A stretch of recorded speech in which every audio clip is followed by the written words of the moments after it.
Mesdames et messieurs, bonjour, bonsoir.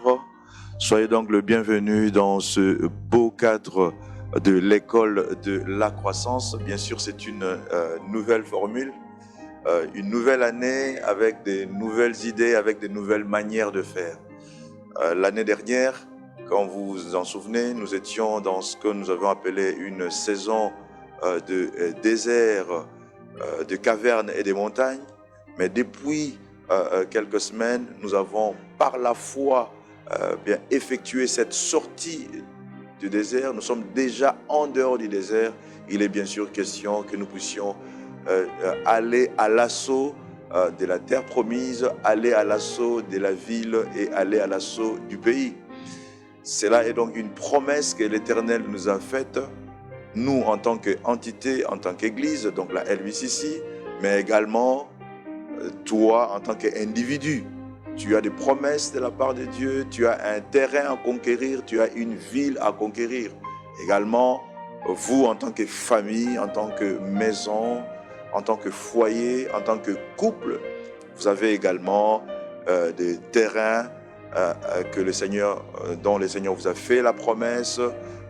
Il faut conquérir donc ce terrain, il faut reconquérir donc cette santé, il faut conquérir ce mariage, il faut conquérir ce diplôme, il faut conquérir ce bien-être, il faut conquérir toutes les bonnes choses que l'Éternel nous a faites. Donc, nous sommes là dans la saison de conquête, la saison des conquêtes. Voilà. Et depuis la fois dernière, nous avions commencé à parler sur les impératifs pour une bonne saison de conquête. Bien sûr, il faut être armé. Nous ne pouvons pas nous permettre d'aller à la conquête, d'aller vers l'affrontement sans que nous soyons armés. C'est bien pour cette raison-là que nous avions débuté cette série d'enseignements que nous avions dénommée l'armure du chrétien. Nous en avons fait une belle introduction la fois dernière selon les échos que nous avons reçus. Vous avez été certainement très nombreux à apprécier. Nous avons reçu donc vos échos. Nous bénissons le Seigneur pour cela, car cela n'est pas pour notre gloire, eh bien cela est pour la gloire de l'Éternel. Aujourd'hui, nous avons changé donc le format. Nous sommes donc sur un plateau avec quelques bien-aimés autour de cette table. Voilà, parce que nous avons, par la foi, nous avons donc une belle table ici. Donc nous allons dire bonjour, bonsoir à tout le monde. Oui, soyez les bienvenus, papa et maman. Et voilà, donc ce sont des personnes qui vont être avec nous ensemble et nous allons révisiter, dis-je, toutes les armes dont nous avions parlé la fois dernière, les armes du chrétien, les armes qui sont indispensables pour affronter avec faste cette saison, cette période. Oui, ce moment où nous devons aller prendre ce qui est à nous. Parce qu'ici, nous ne sommes pas dans l'usurpation, nous sommes en train de récupérer, nous sommes en train de reprendre ce qui nous revient de droit. Donc, quand nous disons saison des conquêtes, c'est parce que nous allons reprendre ce que Dieu nous a donné par sa fidélité. Voilà. Et notre texte de base, nous revenons donc dans les Écritures. Notre texte de base se trouve donc dans Éphésiens chapitre 6 du verset 10 au verset 18 ou même verset 20 pour pouvoir en tirer beaucoup plus de compréhension. Je vais donc ici lire pour la gloire du Seigneur. Au reste, fortifiez-vous dans le Seigneur et par sa force toute puissante. Revêtez-vous de toutes les armes des dieux afin de pouvoir tenir ferme contre les ruses du diable. Car nous n'avons pas à lutter contre la chair et le sang, mais contre les dominations, contre les autorités, contre les princes de ce monde de ténèbres, contre les esprits méchants dans les lieux célestes. C'est pourquoi prenez toutes les armes des dieux afin de pouvoir résister dans les mauvais jours et tenir ferme après avoir tout surmonté. Tenez donc ferme, ayez à vos reins la vérité pour ceinture, revêtez la cuirasse de la justice, mettez pour chaussure à vos pieds le zèle que donne l'évangile de paix. Prenez par-dessus tout cela le bouclier de la foi, avec lequel vous pouvez éteindre tous les traits enflammés du malin. Prenez aussi le casque du salut et l'épée de l'esprit qui est la parole de Dieu. Faites en tout temps, par l'esprit, toutes sortes de prières et de supplications. Veillez à cela avec une entière persévérance et priez pour tout le saint. Parole du Seigneur. Gloire à Dieu. Donc voilà donc ce texte qui nous sert de texte de base. Et lorsque nous regardons dans ce texte, nous voyons très bien qu'il y a 7 armes du chrétien. Les 7 armes, souvent on parle de 6, mais la 7e arme, c'est la prière. La prière, bien sûr, chaque arme a eu un symbole ou une image qui le caractérise. Bien sûr, lorsqu'on a parlé de la prière, il n'a pas donné un symbole. Quelques-uns se sont perdus, on pensait que c'était 6, mais non, il y a 7 armes. Et lorsque nous analysons les 7 armes, ces 7 armes on peut les subdiviser en 2 parties. Il y a une première catégorie, ce sont les armes offensives, on va dire plutôt défensives, on va plutôt parler là où il y a un plus grand nombre. Donc les 5 premières armes sont donc défensives et les 2 dernières sont donc offensives. Il faut donc les classifier, donc les citer à chaque fois avec leur pendant. Nous avons la ceinture comme la vérité. Donc la vérité, c'est donc une arme et le symbole, c'est donc la ceinture. 2, c'est la justice et son symbole, c'est donc la cuirasse. 3, c'est le zèle de l'évangile. Son symbole, c'est donc la chaussure, les chaussures ou les sandales. Ça dépend de la version que vous employez. Dans tous les cas, c'est la parole du Seigneur. 4e arme, c'est la foi et son symbole, c'est donc le bouclier.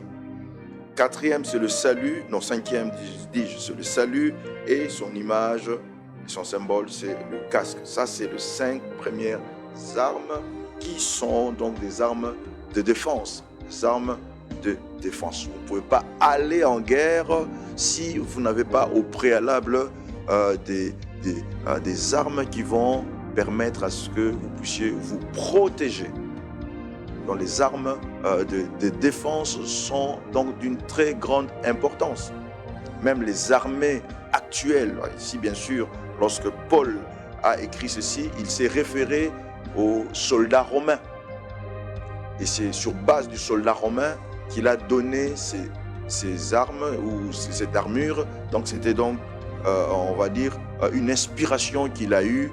Selon les érudits dans la Bible, on dit qu'il était emprisonné et il était en train d'observer les soldats romains qui étaient là pour le garder en sûreté ou en sécurité afin qu'il ne puisse pas s'échapper.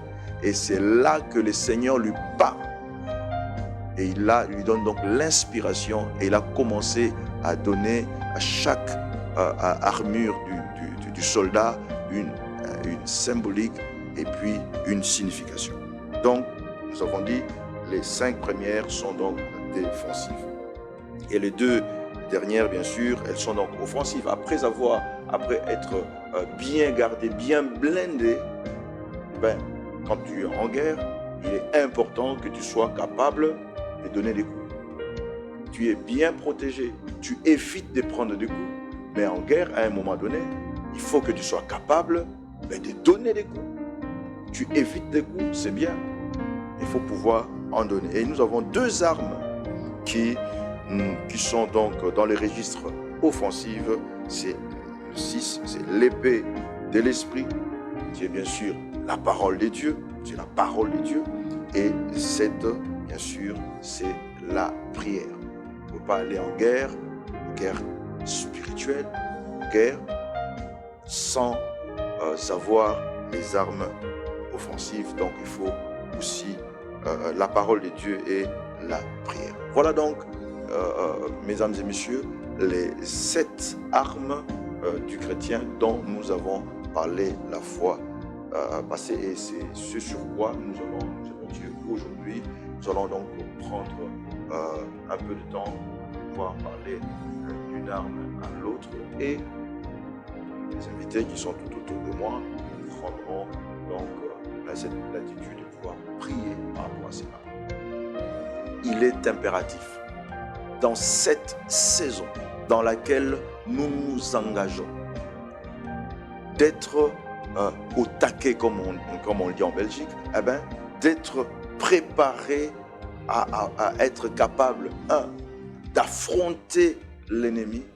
Et pour pouvoir l'affronter, l'ennemi, comme la Bible le dit, de veiller, car votre adversaire, le diable, rôde autour de vous comme un lion rugissant. C'est 1 Pierre, chapitre 5, versets 8 et 9. On dit, soyez sobres, veillez, votre adversaire, le diable, comme un lion rugissant, rôde autour de vous, cherchant qui il pourra dévorer.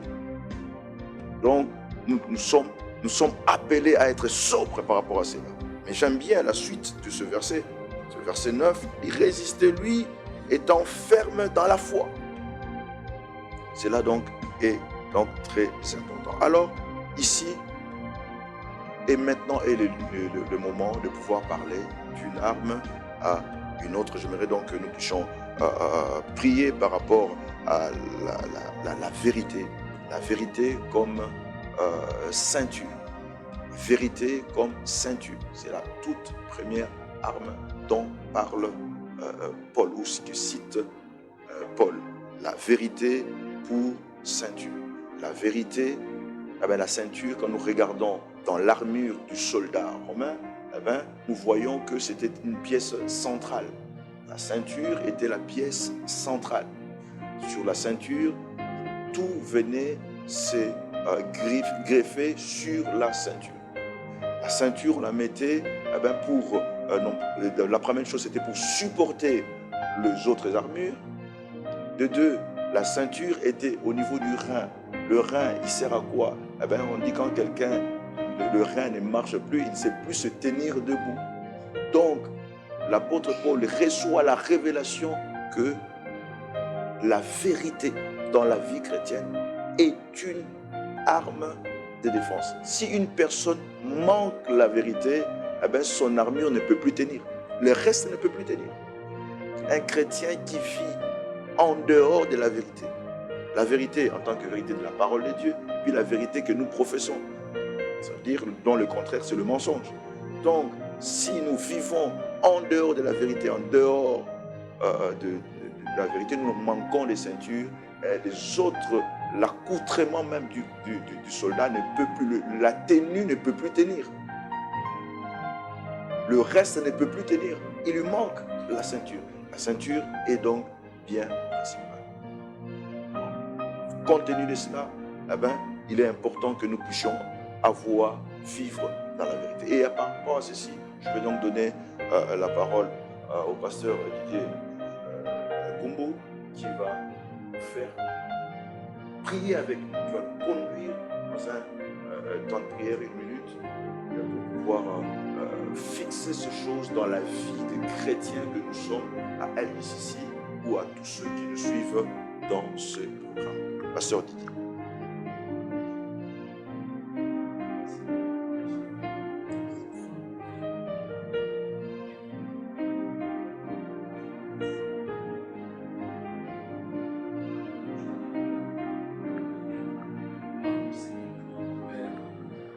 Nous te rendons grâce. Père, nous te rendons grâce, Seigneur, pour cet enseignement. La vérité, Christ a dit, je suis le chemin, la vérité et la vie. Christ est notre vérité.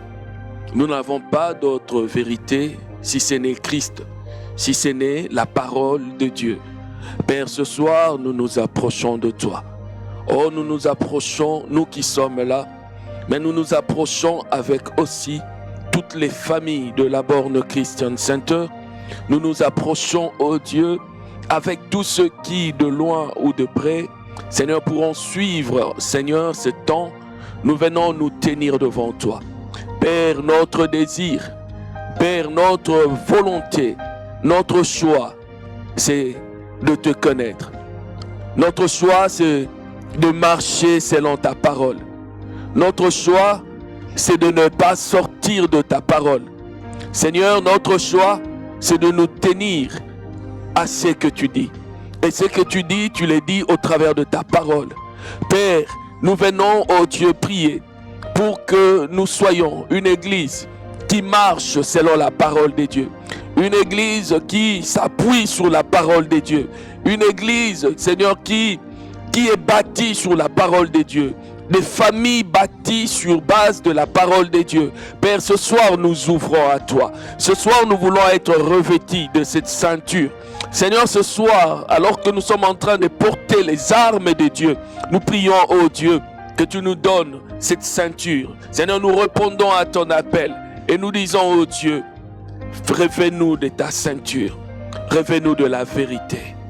Seigneur, nous voulons demeurer dans la vérité et marcher dans la vérité. Saint-Esprit, c'est cela notre désir, c'est cela notre choix. Oh Dieu, nous croyons que ce soir, Seigneur, tu imposes cela dans nos cœurs. Seigneur, ce soir, nous croyons que tu nous rappelles cette vérité chaque fois, chaque matin, chaque fois nous serons confrontés à prendre des décisions, Père. Nous nous souviendrons que nos vies sont bâties sur base de la parole et que la parole revêt une importance capitale pour nos vies, que Christ est la pierre angulaire de nos vies et de son Église. Père, nous te rendons grâce et te bénissons au nom puissant et merveilleux de Jésus-Christ. Amen. Gloire au Seigneur. Et la deuxième arme dont nous avons parlé, bien sûr, ici, c'est la cuirasse de la justice. La justice, sans que nous soyons justes, ça veut dire que nous sommes condamnés. Or, la Bible dit qu'il n'y a plus de condamnation pour ceux qui demeurent en Jésus. Pour ceux qui sont dans le Seigneur, il n'y a plus de condamnation. Et lorsque l'on parle ici de la cuirasse de la justice, cette cuirasse de la justice, nous allons prendre avec deux aspects. Il y a une justice que le Seigneur nous donne, que nous avons par notre position, et puis il y a une justice que nous avons par nos efforts. Et la première justice dont nous parlons ici, ce n'est pas celle que nous nous acquérons parce que tu n'as pas menti, parce que tu n'as pas volé. La justice, la première justice que le Seigneur nous donne, il nous donne simplement parce que nous avons cru en lui. Donc, Dieu nous a fait justice. Il nous a rendus justes. Donc, le fait de recevoir Jésus-Christ comme ton Seigneur et ton Sauveur, tu es devenu automatiquement juste. C'est en cela qu'il est écrit qu'il n'y a plus de condamnation dès que tu as reçu Jésus-Christ comme ton Seigneur et ton Sauveur. Et lorsque nous prenons Romains chapitre 10, verset 9, on dit, si tu confesses de ta bouche le Seigneur Jésus, si tu crois dans ton cœur que Dieu l'a ressuscité des morts, tu seras sauvé.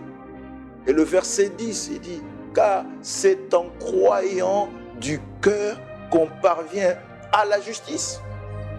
Cette justice-là, dès que tu as cru, tu as cru à quoi? Tu as cru que Jésus-Christ est Seigneur et Sauveur. Tu as reçu la justice. C'est cette justice-là qui nous permet que nous puissions être appelés enfants de Dieu. Donc, celui-là, il n'est pas encore, ou cette justice n'est pas encore liée au fait que tu ne mens pas, que tu ne prends pas la femme d'autrui et que tu ne voles pas. C'est d'abord le fait de donner la vie au Seigneur en croyant du cœur que Jésus-Christ est ressuscité et qu'il est mort, qu'il est ressuscité et qu'il est aujourd'hui assis à la droite de Dieu. Tu acquiers la justice. Donc c'est un don de Dieu, un don gratuit de Dieu. Et après nous avons cette justice que nous allons acquérir dans notre vie, dans notre marche. C'est cette justice qui fera que nous puissions être agréables à Dieu. On va dire ici, garder l'alliance ou la communion avec Dieu. Je vais donc donner ici la parole à Papa Hugues, le pasteur Hugues, qui va prier avec nous par rapport à cette justice. Rappeler à Dieu que nous avons reçu cette justice de lui et nous le remercions pour cela. Et également, le deuxième aspect pour lequel nous allons travailler, vivre les gens justes. Les chrétiens doivent être justes. Jeune, dans ton travail, tu dois être juste. À ton école, tu dois être juste. Pasteur, tu dois être juste. Je suis pasteur, mais je dois être juste. Je suis chrétien. Maman doit être juste par rapport aux autres. Mais dire surtout merci au Seigneur pour cette justice que nous avons acquise par notre rédemption, qu'il nous a donnée comme un cadeau. Nous prions avec le pasteur. Seigneur, nous te rendons grâce, Père, et nous te bénissons, Seigneur, pour ton amour et ta bonté. Nous bénissons, Seigneur, l'œuvre de la croix et cette œuvre salvatrice, Seigneur de gloire, ô mon Dieu, que tu as accomplie pour nous sauver, Seigneur. Merci éternel mon Dieu Tout-Puissant, car tu as abandonné ta place, tu as abandonné ta royauté, tu as abandonné ta grandeur. Seigneur, tu es descendu sur terre. Tu t'es livré, Seigneur, comme un vulgaire voleur, Seigneur de gloire. Tu as été crucifié, tu es mort et tu es ressuscité, Seigneur. Je te bénis, éternel mon Dieu, car par ta résurrection, Père, tu nous as justifiés. Tu nous as donné, Seigneur de gloire, ô mon Dieu Tout-Puissant, Seigneur de gloire, la vie. Yahweh, par ta mort, par ta résurrection, Seigneur, et par ta justice, Seigneur de gloire, les ordonnances dont les actes nous condamnaient, Seigneur, tu les as déchirées. Yahweh, une seule issue a été donnée, Seigneur, c'était de te recevoir et c'était de croire en ton saint nom. Et en cela, tu nous as accordé le pouvoir de devenir enfants de Dieu. Yahweh, combien de fois sommes-nous, Seigneur de gloire, butés, Seigneur de gloire, livrés à des combats face à l'ennemi, livrés, Seigneur de gloire, oh mon Dieu, à des combats de la foi, où nous oublions, Seigneur de gloire, cette nouvelle identité que nous avons reçue de toi, cette justice éternelle que tu nous as accordée. Voilà pourquoi en ce moment encore, éternel mon Dieu, nous venons devant ta face, Seigneur de gloire, Yahweh, revendiquer, prendre notre cette justice que tu nous as accordée à la croix. Yahweh, fort du verset de la Bible, de ta parole qui dit la justice délivre de la mort. Yahweh, nous venons, Seigneur de gloire, oh mon Dieu, nous accrocher à toi, nous accrocher à ta parole, nous rappeler au fond de nous, Seigneur, que tu as signé l'ordonnance de notre liberté, tu as signé l'ordonnance de notre progression, tu as signé l'ordonnance de notre paix en nous accordant la justice. Yahweh, fais, oh mon Dieu, que par ta grâce, par l'Esprit, Seigneur, que tout au long de notre marche, que tout au long de notre évolution, que nous nous rappelions de qui nous sommes en Christ, de qui nous sommes devenus en Christ. Yahweh, nous voulons, oh mon Dieu, Yahweh, mettre toute notre confiance en cela, mettre toute notre foi en cela, nous rappeler de cette nouvelle identité, Seigneur. Yahweh, rien ne pourra, oh mon Dieu, nous dire le contraire. Rien ne pourra nous arracher la position que tu nous as donnée. Rien ne pourra, oh mon Dieu, nous ôter la place que tu nous as donnée, Seigneur.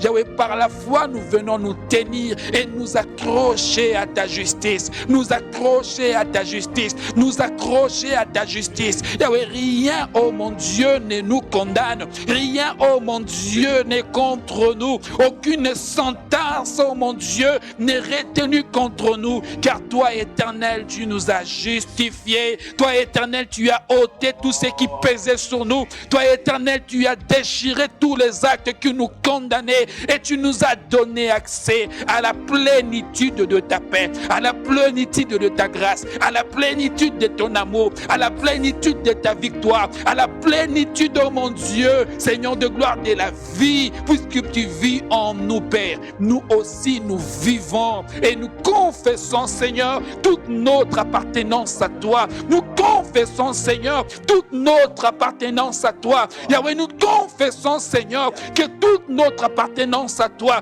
nous n'appartenons plus à la lignée, Seigneur de gloire, oh mon Dieu, familial. Nous n'appartenons plus à une ville, oh mon Dieu, qui nous condamnait. Nous n'appartenons plus à des pactes qui nous liaient hier. Au moins encore, Seigneur de gloire, à des choses qui nous tenaient esclaves. Mais Nous appartenons à toi, Seigneur. Nous appartenons à la grande famille de sauvés, à la grande famille de justifiés, à la grande famille de rachetés, à la grande famille de bénis, à la grande famille des enfants de Dieu, à la grande famille de ceux-là, Père, qui confessent tout haut, Seigneur, que Jésus est notre Sauveur, Jésus est notre Seigneur, et Jésus-Christ de Nazareth est notre justice. Yahweh, béni sois-tu pour cette œuvre, Père. Oh, cette œuvre, Seigneur de gloire, qui nous fait encore du bien en ce moment où nous prions, où nous confessons ta grâce. Reçois tout l'honneur, Seigneur. Reçois toute la gloire, oh mon Dieu, car aucune de nos actions ne peut nous justifier. Mais ce que nous savons, Seigneur, nous marcherons dans ta justice. Nous marcherons loin de choses qui peuvent nous éloigner de toi. Nous regarderons loin, Seigneur, de nous, tout ce qui peut, oh mon Dieu, nous ôter sur le bon chemin, Seigneur. Mais tout cela, nous le ferons par ta grâce. Croyons à ce que tu as fait. Croyons à ce que tu nous as accordé. Que ton nom soit béni, Seigneur. C'est au nom de Jésus. Alléluia, que nous avons ainsi prié. Amen. Oh, gloire au Seigneur, gloire au Seigneur. Merci. Oh, merci Seigneur pour ce temps. Oh, je suis vraiment béni au travers de ce temps. Et lorsque nous revenons encore sur les armes, voilà la troisième arme dans l'armure du chrétien selon l'apôtre Paul qui nous parle de la part du Seigneur, bien sûr. Eh bien, nous avons le zèle que donne l'évangile de paix. Et cela est symbolisé par des chaussures, des sandales aux pieds. Il regardait encore le soldat romain, eh bien, voit ses pieds des sandales en bottes. Et là, l'Esprit de Dieu lui dit, mais ça symbolise le zèle que donne l'évangile de paix. Ah, et là, ça me ramène à un beau texte que nous avons dans les Écritures. Eh bien, c'est je crois que c'est en Romains chapitre 10 où il est clairement dit, Romains chapitre 10, il dit, verset 15 je pense, où il est dit, qui sont beaux, alors je vais les lire carrément, et comme, on dit, comment y aura-t-il des prédicateurs s'ils ne sont pas envoyés, selon qu'il est écrit qu'ils sont beaux les pieds de ceux qui annoncent la paix, de ceux qui annoncent la bonne nouvelle. Waouh! Et ça, c'est une arme. Donc, je ne peux pas être chrétien si je prends d'autres armes et je néglige au détriment d'autres armes. Ici, nous parlons donc de sandales, de chaussures aux pieds, et c'est le zèle que donne l'évangile. Et Dieu dit au travers de l'apôtre Paul qu'ils sont beaux les pieds de ceux qui annoncent l'évangile. Ceux qui annoncent la paix. L'évangile, c'est la bonne nouvelle. Oui, nous allons donc demander à maman Julienne de pouvoir prier pour nous ceux qui sommes ici, prier pour l'église et prier pour quiconque, qu'il soit de LBCC ou pas, mais qui se dit chrétien, qui se reconnaît comme chrétien, ayant donc la justice de Dieu, ayant donc la vérité de Dieu, eh bien, de s'engager sur le champ de l'évangélisation et de porter ses chaussures aux pieds. Maman Julienne. Oh Seigneur, nous bénissons ton nom encore une fois ce soir pour ces rappels, Seigneur Dieu de gloire, de ta bonne nouvelle. Oui, Seigneur, ils sont beaux, le pied qui annonce la paix, le pied qui annonce la bonne nouvelle, la bonne chaussure pour la bonne marche. Oui, Seigneur, lorsque nous annonçons au Éternel ta parole et que nous allons patauger dans le bout, nous sommes sûrs de ne pas tomber et de ne pas y rester parce que nous avons de bonnes chaussures qui sont, Seigneur, ta parole. Nous prions, Seigneur, pour cette communauté, pour la Born Christian Center. Seigneur, que le Saint-Esprit nous aide, afin que nous soyons une communauté qui annonce la bonne nouvelle, la bonne nouvelle, la nouvelle de la paix, appliquer la parole de Dieu. Seigneur, dans notre comportement, que nous soyons ceux qui annoncent la paix. Seigneur, dans notre langage, que nous soyons ceux qui annoncent la bonne nouvelle. Seigneur, au travers notre regard, que nous soyons ceux qui annoncent la bonne nouvelle. Quand nous serons, Seigneur, dans la foule, oh Dieu, que nous soyons identifiés, Seigneur, par notre accoutrement, oh Dieu, qui annonce la bonne nouvelle. Oui, la bonne nouvelle, Seigneur, qui donne la paix. Oui, l'évangile, Seigneur, qui continue à annoncer, Seigneur, ton œuvre, oh Dieu. C'est pour ton œuvre que nous sommes là. Si nous sommes chrétiens, Seigneur, nous sommes des ambassadeurs, des ambassadrices, oh Dieu, de la bonne nouvelle. Mais que nous soyons aptes pour pouvoir donner cette bonne nouvelle, pour que nous puissions communiquer aux autres, à notre environnement, la bonne nouvelle qui change le regard, qui tourne le regard vers celui qui peut tout, vers celui qui nous a créés, vers le Dieu grand et fort, vers le Dieu d'impossible, que nous puissions marcher avec assurance,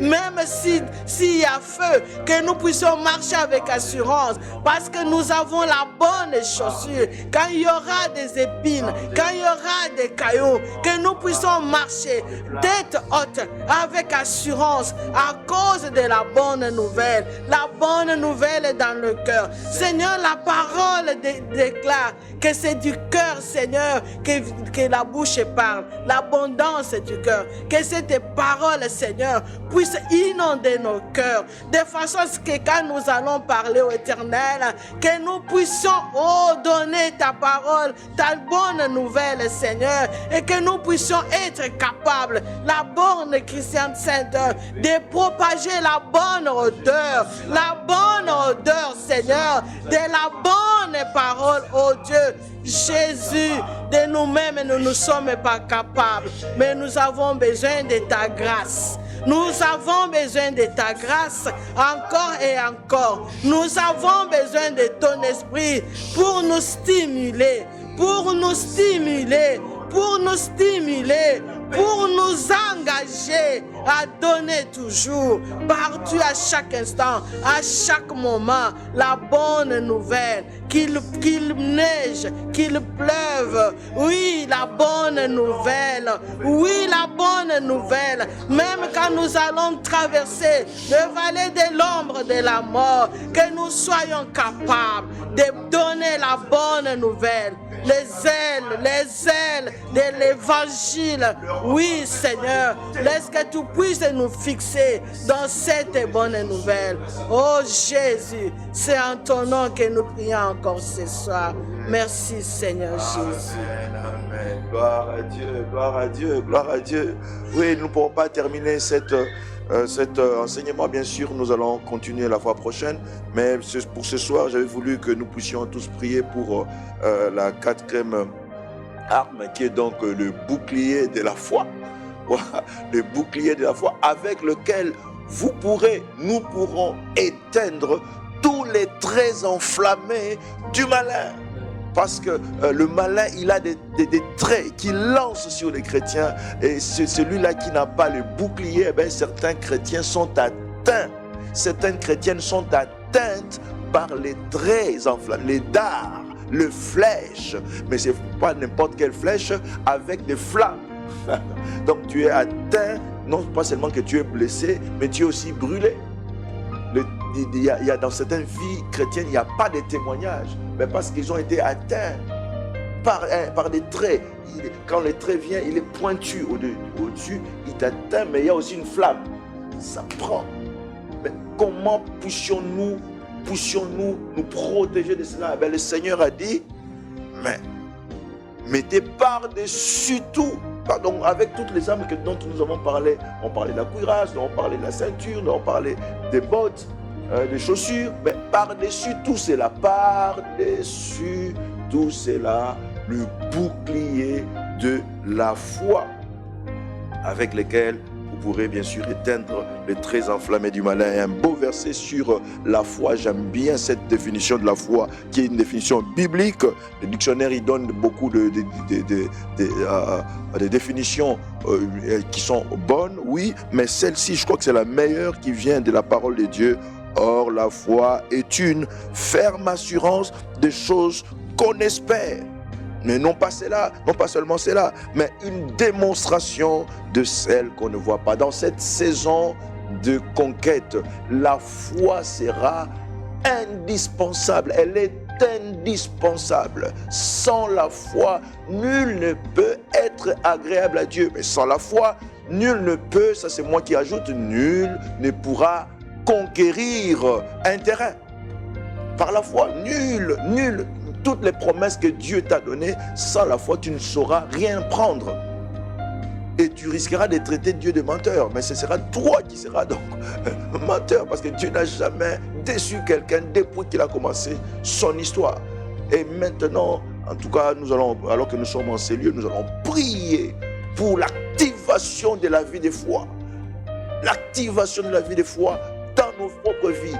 L'activation de la vie de foi dans la vie de l'église de LBCC, l'activation de la vie de foi dans les familles, dans les foyers, dans les couples. Oui, c'est ça notre prière, parce que dans la saison des conquêtes, sans la foi, c'est inutile de t'engager. Dans la foi, tu peux laisser tomber. Sans la foi, ce n'est pas possible d'être agréable à Dieu. Élevons nos voix. Oui. Oui, nous sommes en train d'élever nos voix maintenant, oh Dieu. Oui, nous prions pour l'activation de la foi au Père, l'activation de la foi, Seigneur, que la LBCC vive par la foi, que nous vivions par la foi. Le juste vivra par la foi. Nous sommes justes, donc nous vivrons par la foi. Nous sommes justes et nous vivons par la foi. Nous vivons par la foi, non pas par la vue, non pas par la bourse, non pas par le salaire, non pas par les récompenses des hommes, non pas par les paroles des hommes, non pas par ce que, oui, on nous a dit tel et tel autre, mais nous vivons par la foi, par la foi, fondée sur la parole de Dieu. Nous croyons tout ce que la parole de Dieu dit que nous sommes. Nous sommes ce que la parole de Dieu dit que nous sommes. Nous faisons ce que la parole de Dieu nous demande de faire. Nous faisons ce que la parole de Dieu nous demande de faire. Nous nous conformons à la parole de Dieu. Nous vivons par la foi. Nous nous appuyons sur la parole. Nous agissons par rapport à la parole, ô Dieu. Nous marchons par la foi et non par la vue. C'est cela, Seigneur. L'Assemblée LBCC est en train, dans une saison particulière. Dans une saison particulière. Nous allons nous river contre les démons, contre les autorités, contre les principautés, mais par la foi, nous vainquons le royaume. Par la foi, nous gagnons les batailles. Par la foi, nous gagnons les batailles. Par la foi, nous prenons possession des territoires. Nous prenons possession des territoires. Et par la foi, nous venons ces lieux et nous donnons des témoignages. Par la foi. Par la foi. Bénissons ton nom, Seigneur. Or, la foi vient de ce qu'on entend. Ce qu'on entend vient de la parole de Dieu. Nous sommes attachés à cette parole. Nous aimerons, Seigneur, nous prions, ô Dieu, et que ton peuple puisse être fondé dans la parole de Dieu. Nous sommes fondés dans la parole, Seigneur. Te bénissons, éternel Père. Bénissons ton nom. Bénissons ton nom, Seigneur. Merci pour cette onction de foi que tu déferles sur cette assemblée. Merci pour tous ceux qui sont connectés maintenant à cette émission, au Père. Oui, à ce programme, au Dieu. Oui, qu'ils soient connectés à la même source de la foi. Nous soyons capables de déclarer des choses, d'agir en fonction de ta parole. Car nous allons nous revêtir de l'armure et nous allons gagner ce pays. Dans le nom de Jésus. Dans le nom de Jésus. Dans le nom de Jésus. Est-ce que nous pouvons acclamer le Seigneur? Alléluia. Gloire au Seigneur. Gloire au Seigneur. Voilà donc, mesdames et messieurs, nous sommes donc arrivés à la fin de ce beau programme. Bien sûr, je sais que vous n'avez pas entendu ça dans ce format-ci. C'est l'inspiration de Dieu qui nous a conduits jusqu'à faire dans ce format-ci. Nous croyons qu'il y aura une deuxième session, car nous avons prié ici pour les quatre premières armes, bien sûr. La fois prochaine, nous continuerons avec le reste et nous continuerons d'autres programmes. Nous croyons que le Saint-Esprit va encore féconder nos esprits pour avoir des nouvelles révélations, des nouvelles formules, des choses dont on n'avait pas pensé. Amen. Le Seigneur viendra nous inspirer. Donc, frères, sœurs, papa, maman, mesdames et messieurs, vous qui avez suivi cette émission, vous êtes donc bénis. Saisissez ce temps, vous pouvez encore réécouter, prier encore avec nous. Et nous sommes certains que ceci va avoir un impact sur votre vie de prière, votre compréhension de la parole de Dieu et votre marche avec le Seigneur. Nous croyons bien sûr que alors que nous sommes dans cette saison des conquêtes, il vous est donné des territoires, vous allez les conquérir et vous allez les occuper. Même s'il y a des géants, même s'il y a des écueils, la prophétie, elle sort aujourd'hui. Vous allez conquérir votre territoire, car nous allons conquérir, nous allons occuper notre territoire et nous allons louer l'Éternel sur le territoire conquis. Nous viendrons pour louer, chacun de nous louera son Dieu sur les territoires conquis. Et ça sera pour la gloire de Dieu et non pas pour la gloire de nous. Que la paix de Dieu, qui surpasse toute intelligence, garde vos cœurs et vos pensées en Jésus-Christ, notre Seigneur et notre Sauveur. Et tous nous disons Amen. Nous pouvons acclamer le Seigneur. Gloire, gloire, gloire, gloire, gloire. Amen. Amen.